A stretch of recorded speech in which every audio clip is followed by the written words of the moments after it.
Imagine a time long ago in a country called England. This was a special time known as the Victorian era, named after the Queen Victoria. It was a time of grand new inventions like steam trains puffing along shiny tracks and big factories with tall chimneys that coughed out smoke into the sky. Cities like London grew bigger and busier than ever before. But even with all these exciting new things happening, life was very different for people depending on how much money they had. It was like living in two separate worlds, even if you were in the very same city. For the rich, life was like a beautiful storybook.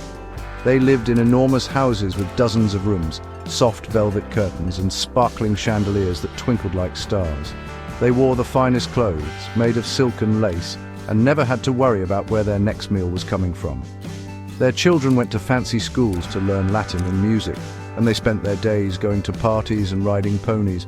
It was a comfortable, safe world, full of beautiful things and endless opportunities to be happy and successful. They truly believed they were better than everyone else. But for the poor, life was not a storybook at all. It was a struggle, every single day. They lived in small, crowded houses, often with whole families squashed into one chilly room. They wore patched-up clothes that were never warm enough in the winter, and their children often had to work in dangerous factories or dark coal mines instead of going to school. They were often hungry, and if they got sick, there was no doctor to help them. It was a hard, grim world, where it felt almost impossible to change your life for the better, no matter how hard you tried. This enormous gap between the rich and the poor is the world we step into when we read a wonderful book called by a brilliant author named Charles Dickens. He saw these two worlds with his own eyes and wanted to show everyone what it was like. He wrote stories about orphans and poor children who had big hearts and even bigger dreams. He wanted to show that it wasn't the clothes you wore or the house you lived in that made you a good person. The story of is about one such boy and his journey from one world into the other. Our story begins with a small, lonely boy named Pip. Pip is an orphan, which means his mother and father have sadly passed away. He lives on the misty, marshy coast of England with his older sister, who is very stern and often cross with him. She brings him up by hand, which is her way of saying she is not afraid to hit him. The only person who is truly kind to Pip is his sister's husband, Joe Gargery. Joe is a blacksmith, strong and gentle, with a heart as warm as the fire in his forge. He is Pip's best and only friend in the whole world. Pip's life is simple and rather sad.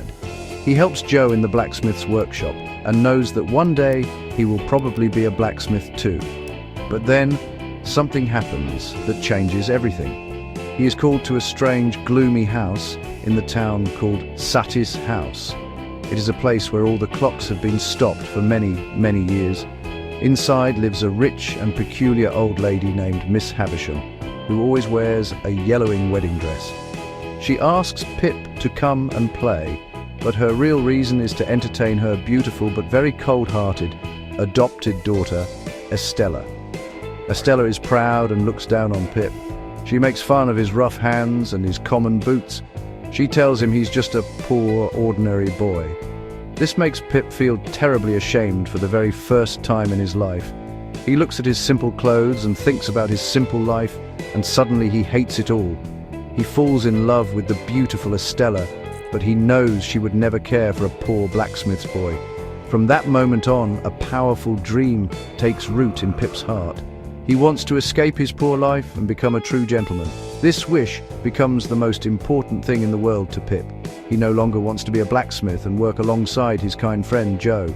He dreams of wearing fine clothes, speaking in a posh accent and living in a grand house. He believes that if he becomes a gentleman, he will be worthy of Estella's love and will finally be happy.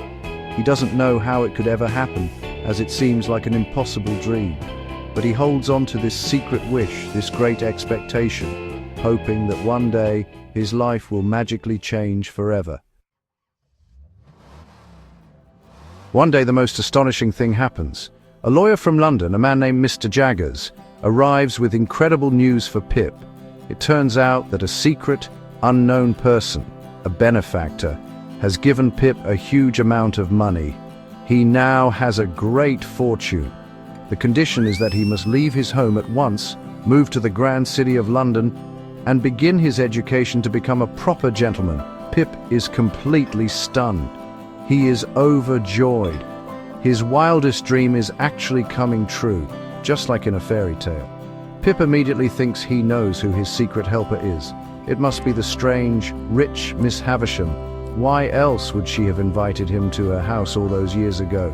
He believes she wants to make him a gentleman so that he can one day marry her beautiful Estella. This thought makes him so happy he can barely contain his excitement. He feels a little sad to leave Joe, but he is so dazzled by the promise of his new life that he quickly packs his bags. He is going to become a gentleman, and his whole world is about to be turned upside down. Life in London is completely different from his quiet life in the village. Pip gets a handsome new set of clothes, a smart apartment, and a tutor to teach him how to behave like a rich young man. He learns to dance, to ride, and to speak properly. He makes new friends, like the kind and cheerful Herbert Pocket, who helps him navigate this confusing new world. At first it is all very exciting. Pip feels important and sophisticated. He has left the dirt and grime of the blacksmith's forge far behind him and is finally living the life he always dreamed of. But this new money and new life begin to change Pip. He becomes a bit of a snob. When his dear old friend Joe comes to visit him in London, Pip is embarrassed. He is ashamed of Joe's common clothes and his simple way of speaking. He is not as kind to Joe as he should be, and he forgets the man who was once his only friend and protector. Pip starts spending his money carelessly, getting into debt and living a life that is not as noble as he had imagined. He has the clothes and the money of a gentleman, but he is slowly losing the good heart he had as a poor boy. As time goes on, Pip realizes that being a gentleman is not what he had imagined at all. He has all the money and fine things he ever wanted, but he's not happy. In fact, he feels more lost and lonely than ever before. He is still desperately in love with Estella, but she remains distant and cold, warning him that she cannot love anyone. He has drifted away from Joe, the one person who loved him unconditionally. Being a gentleman has not brought him the love or the contentment he expected. It has only made him feel empty and guilty for how he has treated others. Then comes the biggest shock of all. Pip finally discovers the true identity of his secret benefactor. It is not the wealthy Miss Havisham, as he had always believed. Instead, his fortune comes from a poor rough man named Abel Magwitch. This is the very same escaped convict that Pip, as a little boy, had helped on the marshes all those years ago by stealing a file and some food. The man never forgot Pip's act of kindness and spent his whole life working to earn a fortune, just so he could give it all to Pip and make him a gentleman. This truth shatters Pip's world. His grand life as a gentleman was not built on the fortune of a fine lady, but on the hard, dangerous work of a criminal. At first, Pip is horrified and ashamed. This is not the grand story he had created for himself. But as he gets to know Magwitch, he begins to see the man's goodness and loyalty. He realizes that true worth and nobility have nothing to do with money or social class. Magwitch, the convict, has a better and more generous heart than many of the so-called gentlemen Pip has met in London. In the end, Pip learns a very important lesson. His great expectations of wealth and status were a mistake.